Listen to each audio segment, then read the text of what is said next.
Hello, History 72B Spring Quarter. I think I said Winter Quarter in the last lecture. I knew it happened sooner or later. Spring Quarter 2023.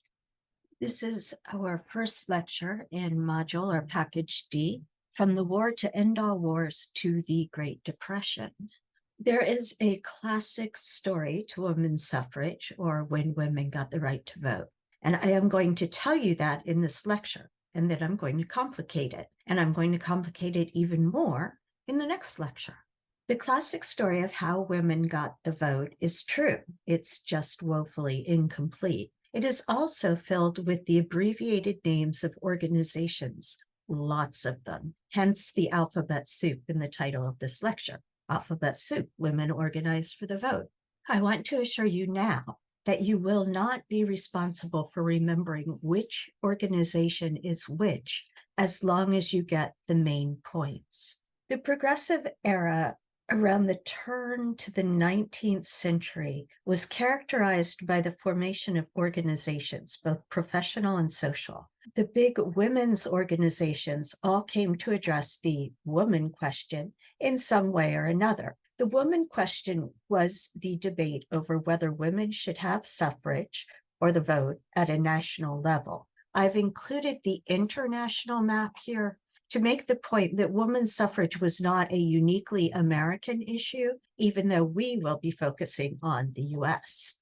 Getting the vote was messy and complicated. First, not every state accepted voting rights for women, although some did at varying levels. We saw earlier that the territory of Wyoming gave women full voting rights, and as it happens, Wyoming was the only state to grant full voting rights to women and keep them in the period from 1838 to 1919, before the ratification of the 19th Amendment to the U.S. Constitution that gave women the vote. Getting the right to vote was a piecemeal process. While some women's groups worked from the top down, others focused on getting women local and municipal voting rights, things like school boards. The map you are watching shows when women were able to vote in local school elections in light green. Dark green indicates that women had gained greater but incomplete voting rights at the state level. Blue is full voting rights, and if you watch long enough, you'll notice that some states gave women voting rights and then took them away again. Orange marks times when the woman question was subject to a vote for approval and lost. And I will now wait till it works its way through 1919 again before I move on to the next slide.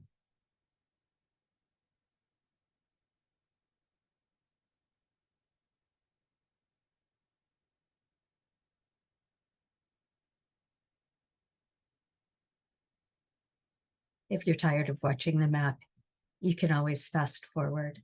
Somehow I never get tired of watching it. I notice something new every time.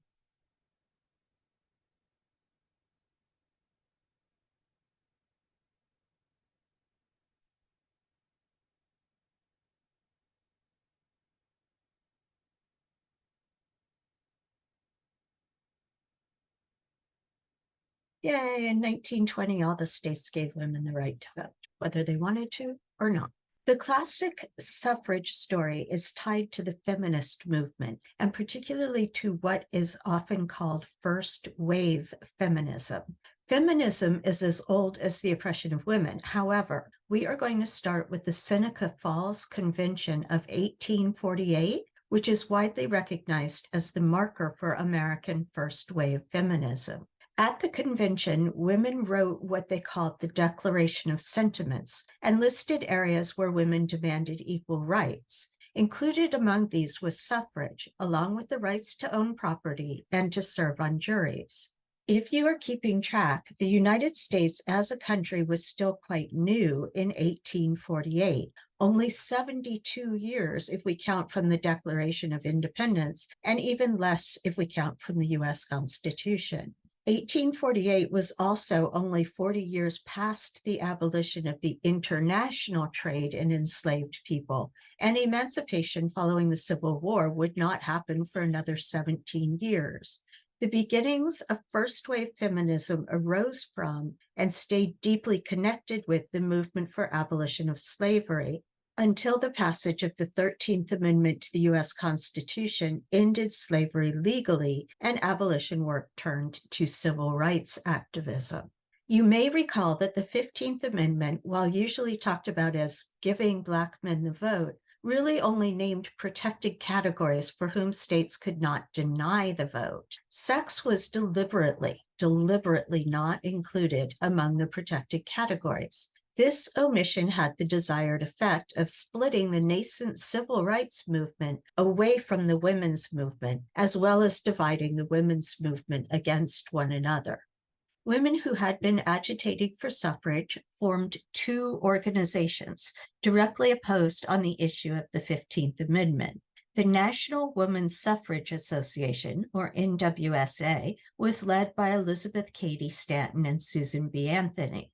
This was based in New York, and it operated on the belief that the 15th Amendment, if approved, would delay women getting the vote at the national level.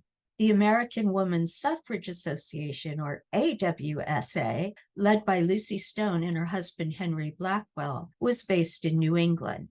This group saw the Black male vote as a stepping stone to women's suffrage and a good thing.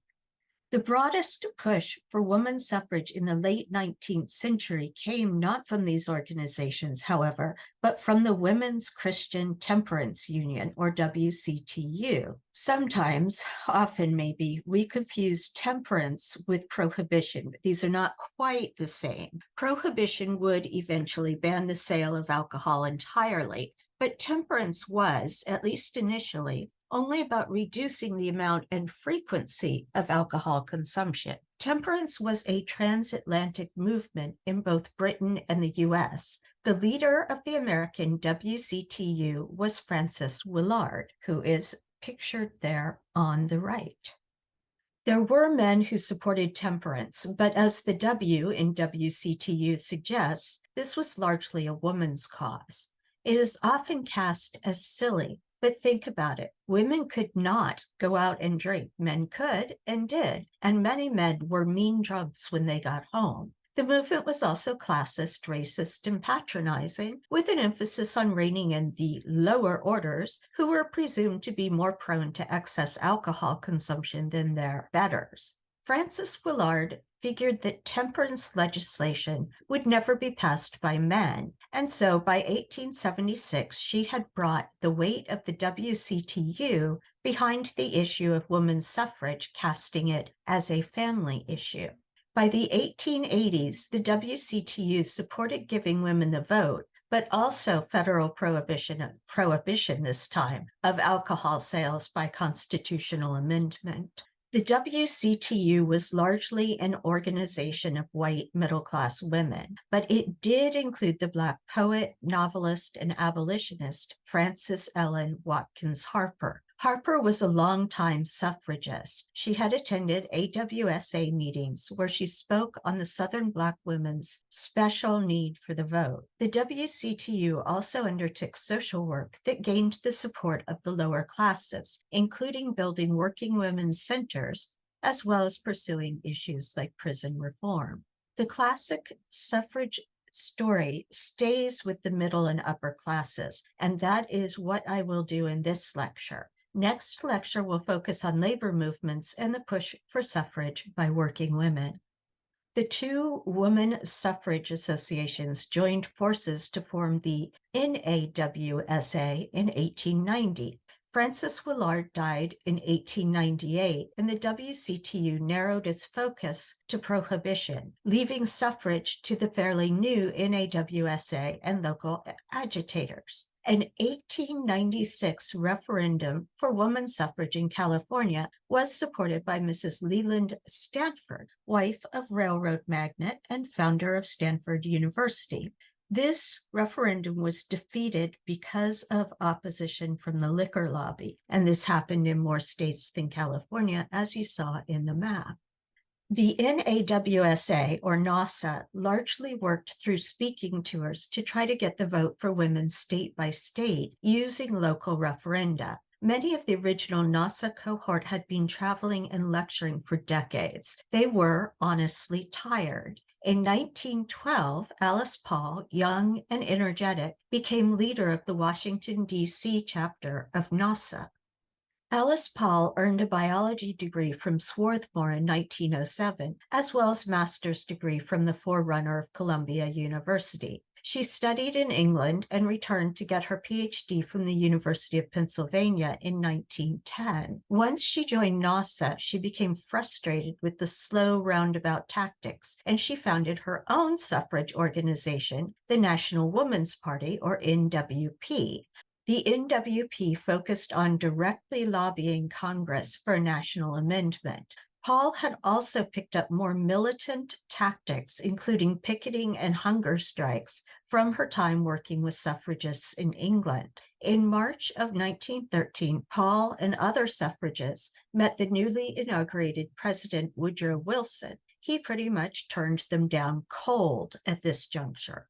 In January of 1917, Paul and over 1,000 supporters began picketing the White House. This lasted for 18 months, covering the entry of the U.S. into World War I in December of 1917.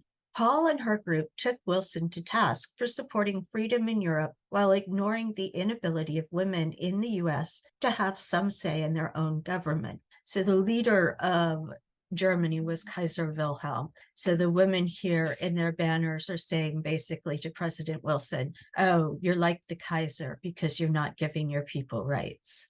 By 1918, President Wilson was ready to support women's suffrage, and 2 years later, in 1920, the 19th Amendment was ratified by the states. This is Alice Paul on the slide here, holding up a glass to toast the occasion. Presumably, the glass holds grape juice because prohibition had gone into effect with the 18th Amendment in 1919. And that is the top-down standard story of women's suffrage. But that is not the only story.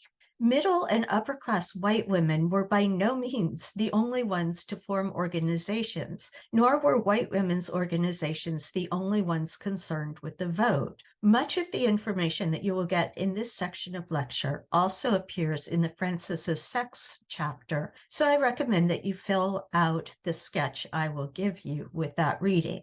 Many Black female abolitionists were actively outspoken on women's rights. One of the most outspoken advocates of women's suffrage was Sojourner Truth, who pointed out the intersection of race, enslavement, and womanhood in her famous address at the 1851 Women's Convention in Akron, Ohio. And you can see Sojourner Truth on the left there. At the 1858 convention in New York, both future physician Sarah Parker Redmond, you see her on the right there, and her brother delivered strong pro-suffrage speeches to great applause.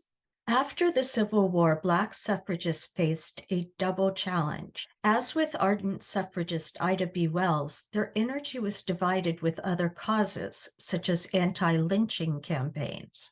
They were also often met with resistance by white women, both because of racial prejudice on the part of the white women, but also because those women lobbying for national suffrage amendment felt that they needed the support of Southerners in Congress if they were to win. Most white women suffragists distanced themselves from Black activists. Some went as far as appealing to white legislators with the idea that the white female vote would counter whatever of the Black vote managed to stay active during Jim Crow. Black women formed their own organizations, prominent among them the National Association of Colored Women, or NACW, partly founded by Ida B. Wells. The slogan of the NACW was, and still is, "Lifting as we climb," signifying the commitment of members to improving life for all Black Americans, not just for their own educated group.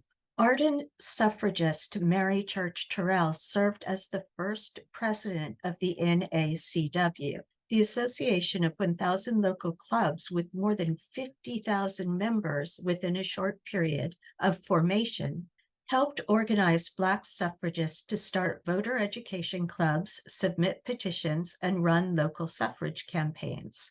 Black suffrage clubs formed across the U.S., including in Tuskegee, St. Louis, Los Angeles, Memphis, Boston, Charleston, and New Orleans.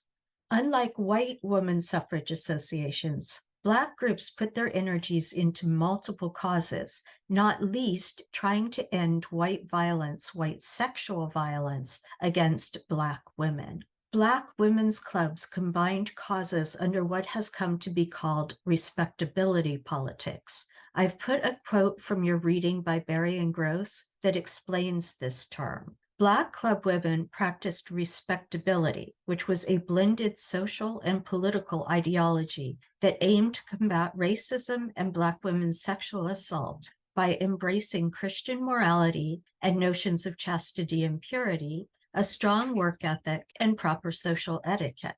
Both work and domesticity had different meanings for Black women than for most white suffragists. Like white activists, middle-class Black women pursued advanced educations and entered professional careers like medicine and teaching. But unlike middle-class white women, both parents in a family had to work to make enough for a family to survive. Middle-class identity for Black women rested more with education in family and community than with actual financial security or the ability to stay in their own homes. While middle-class white women were fighting to escape the domestic sphere, Black women were fighting to have a safe domestic sphere for themselves and their families. Black women's clubs did more to support one another and avoid the bickering between groups that was seen among white suffragists. The passage of the 19th Amendment revealed the depth of issues addressed by Black women. While white women could now vote, unless prevented by the men in their lives, Black women were still struggling against Jim Crow, just as Black men were. Black women organized voter registration drives in New York, New Jersey, Maryland, Illinois, Kansas, Colorado, and California. Black women ran for public office. Berry and Gross give the example of Mrs. Alice Presto, who campaigned to be a state senator for Seattle, Washington in 1918. Presto lost her bid for office, but she does have a Wikipedia page, although I could not find a photograph of her. The image that you have is from a 1911 Seattle parade. In the South of the 1920s and after, but we aren't there yet, registering Black people to vote could lead to racial terrorism, loss of employment, and even death. There, Black women organized through the NACW and the NAACP to canvass the region and record evidence and statements from Black people, both men and women who had been barred from voting. The image that you have here is Mary McLeod Bethune, educator and activist who, like Alice Paul before her, pointed out that the U.S. was not a real democracy when it kept a large part of its population from voting. We won't get to Shirley Chisholm until the 1970s, but she showed up in your skirts reading and is someone worth knowing. Among many other things, she was the first Black woman elected to U.S. Congress, and she ran for U.S. president. Key points for Lecture 12 in Module D. In the late 1900s, people formed clubs and organizations for many reasons, professional and social. Women's organizations were active in getting women the right to vote. Among these were the AWSA, American Women's Suffrage Association, NWSA, National Women's Suffrage Association, WCTU, Women's Christian Temperance Union, NAWSA, National American Women's Suffrage Association, and the NACW, National Association of Colored Women, and the NWP, National Women's Party. And just so you know, this is not an exhaustive list. There are more. Hence, again, the alphabet soup thing, and no, you don't need to remember all of these organizations. Black women were active advocates for women's suffrage from before the abolition of slavery. Black women's clubs were active not only in the campaign for women's suffrage, but also in efforts to end lynching and sexual violence against Black women. The 19th Amendment, ratified in 1920, made it illegal to stop a woman from voting, didn't give women the right to vote per se. Black women still had to organize and resist racial prejudice in order to vote. The coda today will be some suffrage activists who don't usually make it into the suffrage story. This is less, to me at least, about adding more big names than about realizing how much gets overshadowed by an almost exclusive focus on big names. We will start with Mabel Pinghua Lee because although she could not become a U.S. citizen during the years of suffrage debates, she still played a visible and influential role. Mabel Lee was born in Guangzhou or Canton, not far from Hong Kong in China in 1896. When she was 4, her father moved to the U.S. to serve as a missionary in 1900. Lee remained in Hong Kong with her mother and grandmother. She learned English at a missionary school and won an academic scholarship that granted her a U.S. visa. The Lee family settled in New York's Chinatown in 1905, and Lee attended school in Brooklyn. By the time she was 16, Mabel Lee was a known figure in the New York suffragist movement. New York City suffragists held a parade in 1912, that's the one you see pictures of very often, to advocate for women's voting rights. 10,000 people attended the parade, not all of them friendly. Having written about women's rights, Lee was chosen to help lead the parade on horseback from Greenwich Village. Lee had started her studies at Barnard College in New York City in 1912, the same year as the suffrage parade. Barnard College was an all-women's school founded because Columbia University refused to admit women. While there, Lee joined the Chinese Students Association and wrote feminist essays for the Chinese Students Monthly. Lee stayed involved in the suffrage movement throughout college. Her May 1914 essay, The Meaning of Women's Suffrage, argued that suffrage for women was necessary to a successful democracy. In 1915, the Women's Political Union, the WPU, started a suffrage shop and invited Lee to give a speech. Covered by the New York Times, her speech, The Submerged Half, urged the Chinese community to promote girls' education and women's civic participation. Women won the right to vote in New York State, so not the national, but New York State in 1970. 3 years before the 19th Amendment gave women throughout the country the right to vote. But Chinese women like Mabel Lee could not vote until 1943. After graduating from Barnard College, Lee got a PhD in economics at Columbia University, and in 1921, she published her research as a book entitled The Economic History of China. Tai Lung was a civil rights and community activist born in San Francisco's Chinatown in 1887. Growing up, she and her siblings experienced segregation at an early age. Local law forced Chinese Americans into separate schools or segregated schools. After elementary school, there were few options for a girl like Lung. She found a place, however, at the Presbyterian Mission under the tutelage of Donaldina Cameron, a teacher and local activist. Soon, Leung became a star pupil of Cameron's and worked with her as a translator and interpreter in court as the mission worked to free Chinese women from sex slavery. Young decided to take the civil service exam, and in 1910, she became the first Chinese woman employed by the federal government.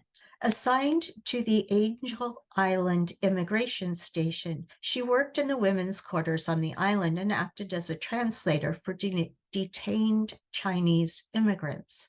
On May 19, 1912, she made the news as she became the first Chinese American woman to vote in the United States, along with other California women who were enfranchised by the state in 1911, so before New York. Unlike Lee, Leung had been born on U.S. soil and was permitted to vote by California. While at Angel Island, Leung met Immigration Service Inspector Charles Schultz, who would become her husband. In 1913, California anti-miscegenation laws banned intermarriage between whites and Asians. The couple went to Washington state, where interracial marriage was allowed. Upon their return to California, both were forced to give up their jobs at Angel Island. In her later years, Lung, now Schultz, continued working as a community advocate in San Francisco.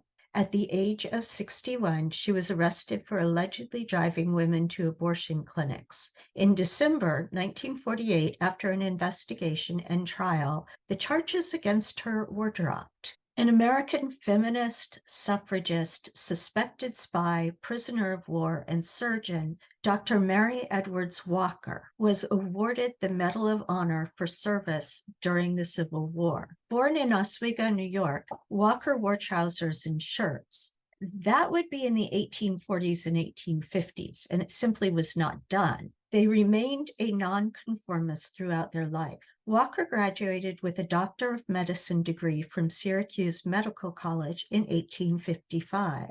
Dr. Walker's typical clothes, for which they were often mocked, punished, and treated as an oddity, were in the 1860s now, trousers with suspenders worn under a knee-length dress.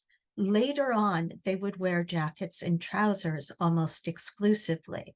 At the onset of the Civil War, Dr. Walker traveled to Washington to join the Union Army. They were denied a commission as a medical officer, but served anyway as an unpaid volunteer surgeon at the U.S. Patent Office Hospital in Washington. In 1862, they worked as an unpaid field surgeon near the front lines at Fredericksburg and Chattanooga. Throughout the war, they wore men's clothing. In September 1863, Dr. Walker became a U.S. Army surgeon, finally, with a commission as a contract acting assistant surgeon civilian by the Army of the Cumberland. While serving as an assistant surgeon with the 52nd Ohio Infantry, they routinely crossed the lines to treat civilians. On one such foray in 1864, they were detained by Confederate troops and arrested for spying. While imprisoned, they refused to wear women's clothing. After spending 4 months at the notorious Castle Thunder prison near Richmond, Virginia, Dr. Walker was freed in a prisoner exchange. During the remainder of the war, they served at the Louisville Women's Prison Hospital and at an orphan asylum in Clarksville, Tennessee. After the war, Dr. Walker was awarded a disability pension for muscular atrophy that they suffered while in prison in Castle Thunder. Based on the recommendation of Major Generals Sherman and Thomas, President Andrew Johnson signed a bill in November 11, 1865, to present Walker with the Medal of Honor for meritorious service. Dr. Walker spent the remainder of their life advancing the cause of women's rights. Their choice of profession and dress marked them for harassment and ridicule their whole life. They were frequently arrested for wearing men's clothes, including their signature top hat. They responded to those who criticized their choices. "I do not wear men's clothes. I wear my own clothes." Dr. Walker was active in the fight for suffrage and tried to register to vote in 1871, but was denied. They were among the early advocates of women's suffrage who argued that the Constitution had already granted women the right to vote and that all that was required was enabling legislation from Congress. In 1912 and 1914, they testified in front of the U.S. House of Representatives in support of women's suffrage. They became increasingly distanced from the mainstream fight for suffrage as people began to argue instead for a constitutional amendment recognizing women's right to vote. In their later years, Dr. Walker opened their home to those who were also ostracized, harassed, and arrested for not conforming to ideas of how people should dress or behave. Zikala Sa, or Redbird, was born on the Yankton Indian Reservation in South Dakota on February 22, 1876. When she was 8 years old, Quaker missionaries visited the reservation. They took several of the children, including Zikala Sa, to Wabash, Indiana, to attend White's Indiana Manual Labor Institute. At this residential school, Zikalasa was given the missionary name Gertrude Simmons. She attended the institute until 1887. She was conflicted about the experience and wrote both of her great joy in learning to read and write and to play the violin, as well as her deep grief and pain in losing her heritage by being forced to pray as a Quaker and to cut her hair. She returned to live with her mother on the Yankton Reservation in 1887, but left only 3 years later. She felt that she did not fit in after her experiences at the Institute. At 15 years old, she returned to the Institute to further her education. Her study of piano and violin led the Institute to hire her as a music teacher, and she graduated in 1895. When she received her diploma, Zikalasa gave a speech advocating for women's rights. Instead of returning home, Zikalasa accepted a scholarship she was offered at Earlham College in Richmond, Indiana, and while at Earlham, she began to collect stories from native tribes. She translated the stories into Latin and English. In 1897, just 6 weeks before she was to graduate, Zikalasa had to leave Earlham because of financial and health issues. She moved to Boston, where she studied violin at the New England Conservatory of Music. In 1899, she took a job as a music teacher at the Carlisle Industrial School in Pennsylvania. From 1879 until 1918, Carlisle was the flagship Indian boarding school in the United States and was used as a model for many others. In 1900, the school sent Zikalasa back to the Yankton Reservation to gather more students. She was shocked to find her family home in disrepair. Many people on the reservation lived in deep poverty, and white settlers were occupying land given to the Yankton Dakota people by the federal government. I'm not sure given is really the right word there. Not taken might be a better word. Zikalasa returned to Carlisle and began writing about Native American life. Her autobiographical and Lakota stories presented her people as generous and loving instead of the common racist stereotypes that portrayed Native Americans as ignorant savages.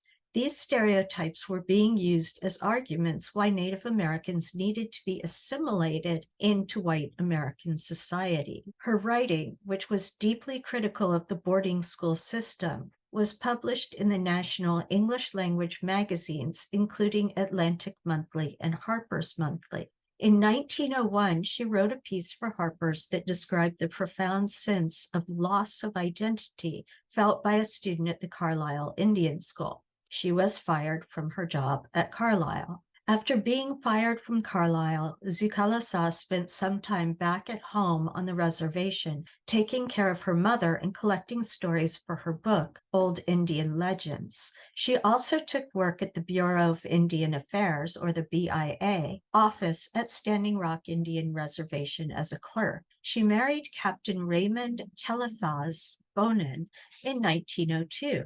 They were assigned to the Uinta Ouray Reservation in Utah, where they lived and worked for the next 14 years. In 1910, Zikalasa met William F. Hansen, a professor at Brigham Young University in Utah.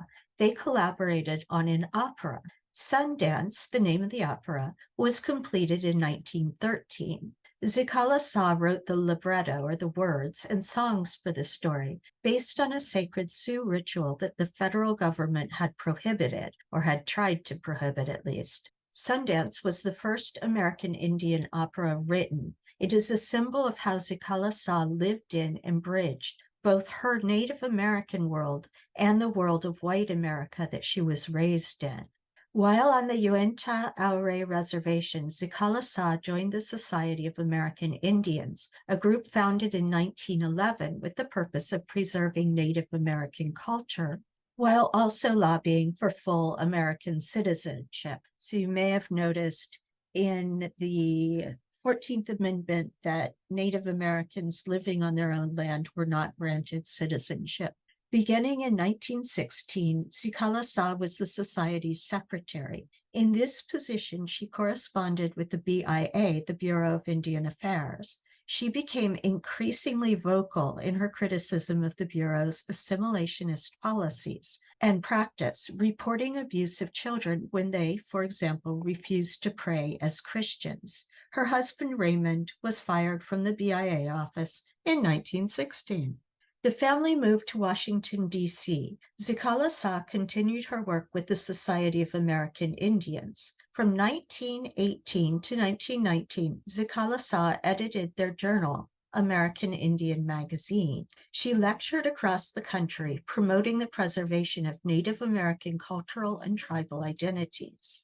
While being sharply critical of assimilation, she was firm in her conviction that Indigenous people in America should be American citizens, and that as citizens, they should have the vote. As original occupants of the land, she argued, Native Americans needed to be represented in the current system of government. The Federal Indian Citizenship Act passed in 1924. It granted U.S. citizenship rights to all Native Americans. However, this did not guarantee the vote. States retained the authority to decide who could and could not vote.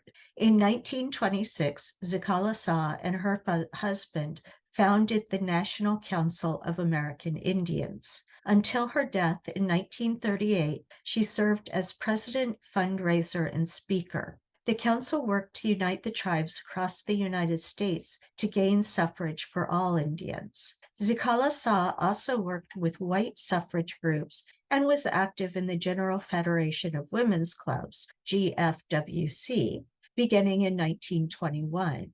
Zikala Sa created the Indian Welfare Committee of GFWC in 1924. That year, she ran a voter registration drive among Native Americans, encouraging those who could to engage in the democratic process and support legislation that would be good for Native Americans. Nina Otero Warren navigated between Hispano, Anglo, and American Indian worlds throughout her life. She was born Adelina Isabel Emilia Luna Otero on her family's hacienda near Los Lunas, New Mexico.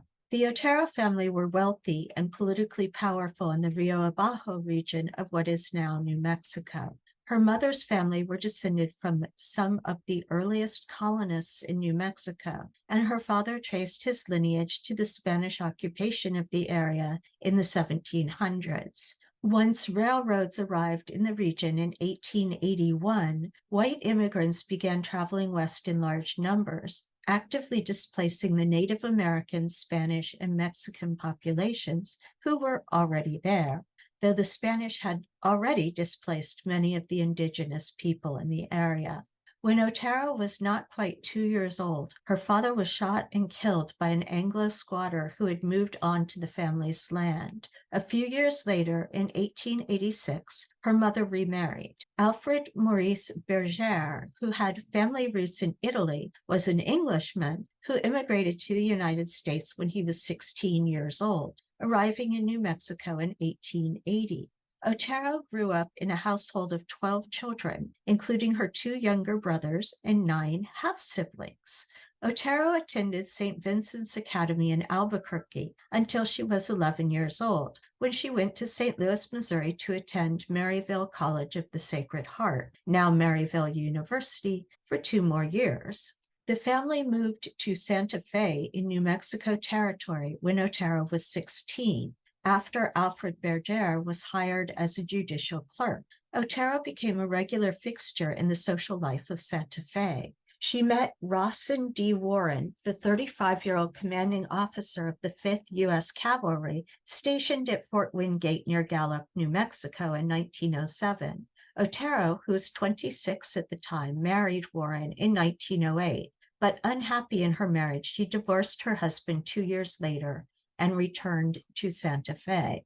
Since divorce was strongly frowned upon in both Anglo and Hispano cultures, she described herself as a widow and kept Otero Warren as her last name. She became active in New Mexico politics and worked for women's suffrage. In 1912, she moved to New York City to keep house for her younger half-brother, who was studying at Columbia University. Well, in New York City, Otero Warren volunteered at a settlement house in the city. Settlement houses are when wealthy people would go and actually live in poor immigrant neighborhoods and try to make a difference there. In 1914, on the death of her mother, she moved back to Santa Fe, but continued her activist work. Her suffrage work in particular caught the attention of Alice Paul, who tapped Otero Warren in 1917 to head the New Mexico chapter of the Congressional Union, the precursor to Paul's National Woman's Party, or NWP. Paul calculated that the support of Hispanos in New Mexico was crucial to winning suffrage, and Otero Warren was an ideal choice. She being Otero Warren, insisted that suffrage literature be published in both English and Spanish in order to reach the widest audience. In 1918, while still working for suffrage and taking care of her family, Otero Warren took the job as superintendent of public schools in Santa Fe County, a job she held until 1929, working to improve the conditions in rural Hispano and Native American communities. During this time, as you are aware, the federal government was pressuring for assimilation of Native American and Hispano people into white America. This assimilation meant loss of language, customs, and often family ties. As superintendent of public schools, Otero Warren sought to balance the demands of the federal government and her pride in her Spanish cultural heritage. She argued that both Spanish and English be allowed in schools, despite the federal mandate of English only. For a few years, beginning in 1923, she was also appointed Santa Fe County's Inspector of Indian Schools. She was angered by what she observed in the schools and criticized the federal government's Indian school system for its terrible conditions. In 1921, Otero Warren ran for federal office, campaigning to represent New Mexico in the U.S. House of Representatives. She won her party nomination, but lost the election by less than 9%. She remained politically and socially active and served as the chairman of New Mexico's Board of Health, an executive board member of the American Red Cross, and director of an adult literacy program in New Mexico for the Works Projects Administration, or WPA. Throughout her life, Otero Warren was known both for her proper-mannered expectations of others and her unconventional personal life. She never married a man or had children of her own, but served as godmother to her siblings, nieces, and nephews, and, in a way, to her community. In the early 1930s, she and her partner, Marmy Mayadors, whom she had met in the 1920s, established a ranch called Las Dos outside of Santa Fe. In 1947, Otero Warren and Mayadors established a real estate and insurance company, also called Las Dos, in Santa Fe. Later in life, Otero Warren was a regular annual apparition, that was a quote, at Santa Fe's historical parade with openly gay poet Vitor Beiner. It was in the 1930s that Otero Warren took to writing. In May 1931, she wrote My People for an issue of Survey Geographic with the theme Mexicans in Our Midst, Newest and Oldest Settlers of the Southwest. Other contributors to that issue included D.H. Lawrence, Ansel Adams, Diego Rivera, and Georgia O'Keeffe. Otero Warren's book, Old Spain in Our Southwest, was published in 1936. Born in 1861 at Lihue, Kauai, in the Kingdom of Hawaii, Wilhelmina Kekekalanimui Wiedemann was the daughter of Mary Kaumana Pila Hiulani, a native Hawaiian, and German immigrant Hermann A. Wiedemann. Part of the Royal Hawaiian family, her father was a cabinet minister for Queen Liliuokalani. Due to these connections, King Kalakaua and Queen Kapi'olani were present at her wedding to Jack Dowsett in 1888. In the image there, she's with her father, not with her husband. That will be in the next one, I think. 5 years later, pro-American interests, so 5 years after her wedding in 1888, pro-American interests, with the assistance of the U.S. Marines, overthrew Queen Liliuokalani and established the so-called Republic of Hawaii. The former island nation was annexed to the U.S. in 1898. With the introduction of this new territory to the Union, mainland suffragists turned their eyes towards the Pacific. Susan B. Anthony and other officers of NASA wrote what they called the Hawaiian Appeal of 1899, asking the U.S. Congress to give Hawaiian women the right to vote. Anthony and other white suffragists worried that non-Christian Native Hawaiian men might gain the vote before white and Native Hawaiian women of the territory. Pretty much everyone criticized the Hawaiian Appeal, although for varying reasons. Local women like Dowsett felt that petitioning the territorial government rather than the U.S. national government was the way to go. This is with the husband. In 1912, Dowsett founded the National Women's Equal Suffrage Association of Hawaii, the WESAH, the first Hawaiian suffrage organization. Modeling its constitution on that of the National American Women's Suffrage Association, or NASA, they invited mainland suffragists to speak to the group. One of these speakers was Carrie Chapman Catt in 1918, and she's a big name if you don't know her. Thanks to the efforts of women like Dowsett and WESAH, President Wilson signed a bill allowing the residents of the territory to decide for themselves. While many in the territory, like those on the mainland, were against granting the right of suffrage to Asian women, Dowsett included them in her vision of Hawaii's future. The bill passed the Hawaiian Senate that day, but a fresh battle was waiting in the House. That would be the House of Representatives. Instead of granting women's suffrage immediately, the House decided to put it to a vote of the Hawaiian electorate in 1920.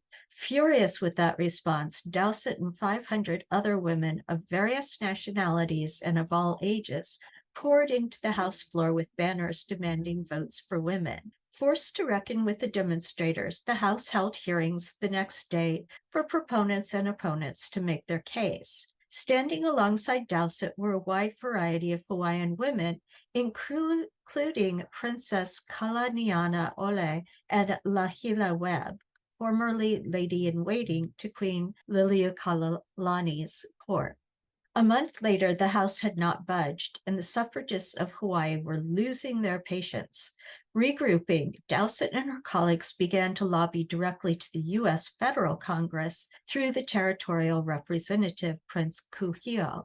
They also began to create grassroots groups throughout the territory to prepare women for the vote when that opportunity arrived. Hawaiian women became enfranchised along with mainland women when the 19th Amendment became part of the U.S. Constitution in August of 1920. As residents of a U.S. territory, however, their elected representation was limited. It would take another 39 years for Hawaii to become the 50th state of the Union, and for the residents of Hawaii, both male and female, to gain full U.S. voting rights. Dowsett did not live long enough to see that day. She died in December of 1929.